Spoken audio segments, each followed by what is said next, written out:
There's been a lot of talk about rights lately, especially with the recent infringements around the COVID-19 virus. But if we want to keep our rights, we must be willing to defend and assert them. The question for Americans is, will we stand up and defend our rights, or will we let them die of neglect? So we'll cover that next on the Constitution Study. There's one thing you have to know wherever you make your stand. Came from a long through line of everyday Americans. Well, hello there, everyday Americans. Paul Engel here with the Constitution Study, where we read and study the Constitution, where we teach you to be free, how to defend your rights, how to assert your rights. I'm glad you could join me. As always, I'm going to point you to that website, constitutionstudy.com. That's the best place to find out information about the Constitution, find out what we're doing here. As things start to loosen up, you'll have the opportunity to find out any events I'll be participating in, any places I'll be speaking that are open to the public. I'm hoping to start setting up a couple of new webinars, a couple of new events. That's a place to check. It's where you can ask me questions. That's always a good thing to do. Ask questions. I try to answer them here. It's also where you can support the Constitution Study through either our books or the products I've got. The Constitution Scholar is up and running. If you haven't seen some information about that, it's probably coming very soon, as I tend to record these videos just a little bit ahead of schedule. But with that, let's talk about freedom of speech and how it is dying in America simply from our neglect.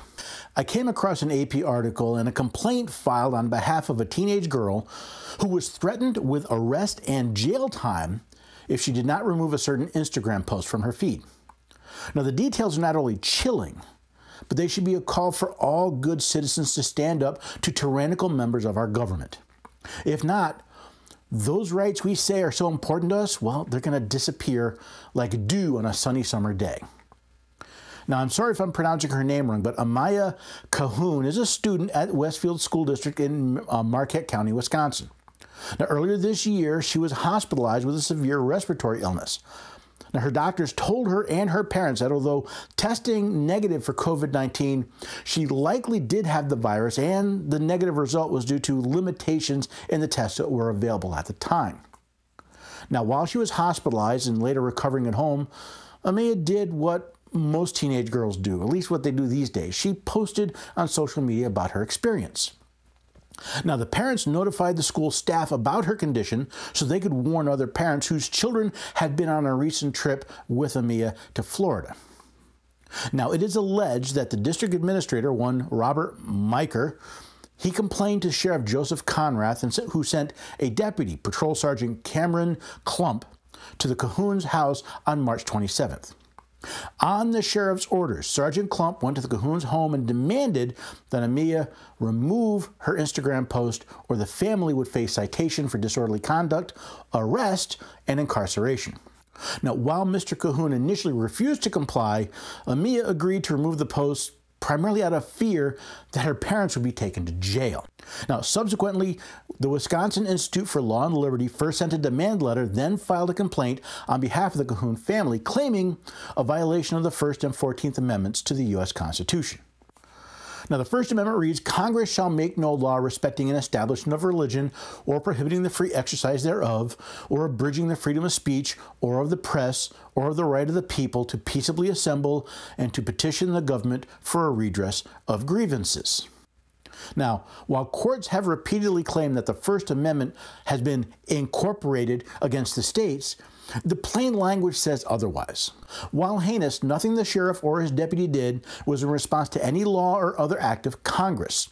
What they did was a clear violation of Article 1, Section 3 of the Wisconsin Constitution. Quote, every person may freely speak, write, and publish his sentiments on all subjects, being responsible for the abuse of that right, and no law shall be passed to restrain or abridge the liberty of speech or of the press.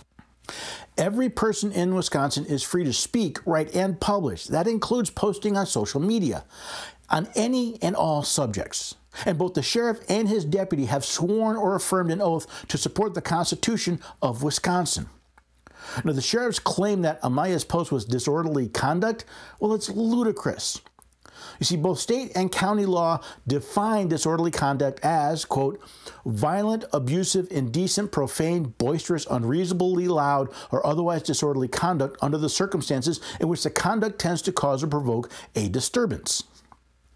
Now, Amaya's post was not violent, abusive, indecent, or profane. And as a social media post, it could not be boisterous or unreasonably loud, nor did it intend to cause or provoke a disturbance. Furthermore, the Wisconsin Supreme Court has held that disorderly conduct statutes may not be applied to protected speech. The 14th Amendment reads, "Nor shall any state deprive any person of life, liberty, or property without due process of law."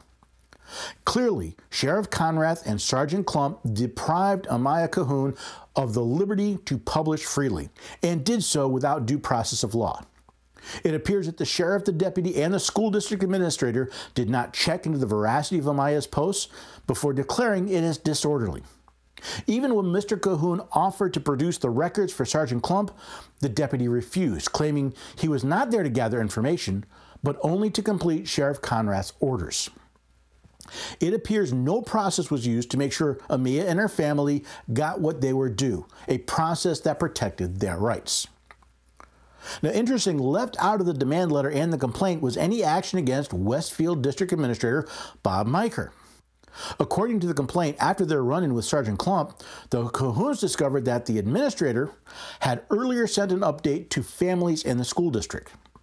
This update included a statement about Amaya's post. Quote, "It was brought to my attention today that there was a rumor floating around that one of our students contracted COVID-19 while on the band trip to Florida 2 weeks ago. Let me assure you, there is no truth to this. This was a foolish means to get attention, and the source of the rumor has been addressed. This rumor had caught the attention of our public health department, and she was involved in putting a stop to this nonsense. In times like this, the last thing we need out there is misinformation. I asked her to prepare a short statement for the purpose of this update. I've pasted it below." Now, apparently, without any investigation, Administrator Miker has not only decided that the information the Cahoons received from Amaya's doctors was untrue, but that Amaya's purpose was solely to get attention. While not referring to Amaya by name, her teachers and classmates would certainly have been aware of her condition, especially if they had seen her Instagram posts that were now part of the controversy. Now, Mr. Miker has libeled Amaya. From the Merriam-Webster Online Dictionary, libel is, quote, "a written or oral defamatory statement or representation that conveys an unjustly unfavorable impression." And defamation is, quote, "the act of communicating false statements about a person that injure the reputation of that person." See, furthermore, what is to prevent Mr. Miker from punishing Amaya or further defaming her character? See, as a government employee, Mr. Miker is under the same restrictions under the constitutions of Wisconsin and of the United States as any other government actor. He has infringed on Amaya's right to free speech and freedom of the press, and done so without due process of law. The only nonsense and misinformation the people of Marquette County need to stop is that coming from Mr. Miker and the school district. Now, I've come to expect lawyers and judges to jump to the First Amendment of the Constitution of the United States when the violation is actually of their own state's constitution.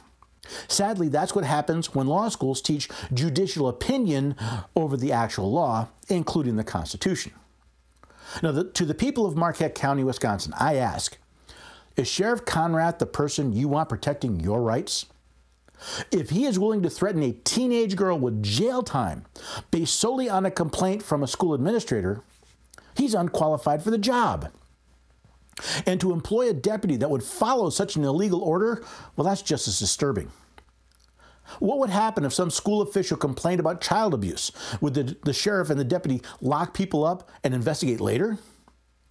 We invest those in law enforcement with great powers, but we should demand better character from those we give such powers to. And to the people of Westfield School District, I ask, is Mr. Miker the person you want to entrust with your children's education? If he could not recognize the wrong that he is perpetrating on the Cahoon family, what is he teaching your children? If Mr. Miker expects someone to delete social media posts simply because he thinks they are wrong, does that mean he's teaching your children to be obedient little serfs and to bow to the will of whatever government official is before them? What chance do your children have to grow up to be free citizens when they are being taught by an organization run by such a man as Mr. Miker? Your tax dollars should be used for better. So when Mr. Conrath and Mr. Meeker are up next for re-election, I think you should throw both of them out on their ears. Regardless of what happens with the Cahoon's complaint, these men have proven to be failures as agents of your sovereign authority. And if you neglect to punish them for their bad actions, you should expect further infringement on your rights. That is, until you have no rights left at all. So, what do you think? Have you seen how by standing back and letting these infringements happen, we are begging these government officials to infringe our rights even more? I don't know if this is the first time the district administrator or the sheriff have encountered such an infringement on rights, but that's not an excuse. These men work for us. We have established the boundaries of their power and the rules under which they must run. If they will not follow them, they need to be fired. Their next election is a review of their job, and it is up to the people of Marquette County and the Westfield School District to decide if this is the type of job they want done. If you believe that Mr. Conrath will not protect your rights, why would you hire him to a job whose primary purpose is to protect your rights? If you believe the job of the school district administrator is to make sure your children are taught, do you really want them taught by someone who thinks they are serfs to his demands? Now, this is one example, and I'm sure there are more. But the question is, when will the American people say enough is enough? You work for us. We establish the rules, not you. And if you will not follow them, we will not continue to employ you. I wish the Cahoons all the best in their complaint. I hope they win, and I hope that both the sheriff and eventually the school district administrator, well, I hope they get a good slapping. Metaphorically, of course. The sad part is, because of the way courts have treated immunity amongst certain government officials, most likely it will be the people of Marquette County who pay any damages, not the people that actually damaged the Cahoons.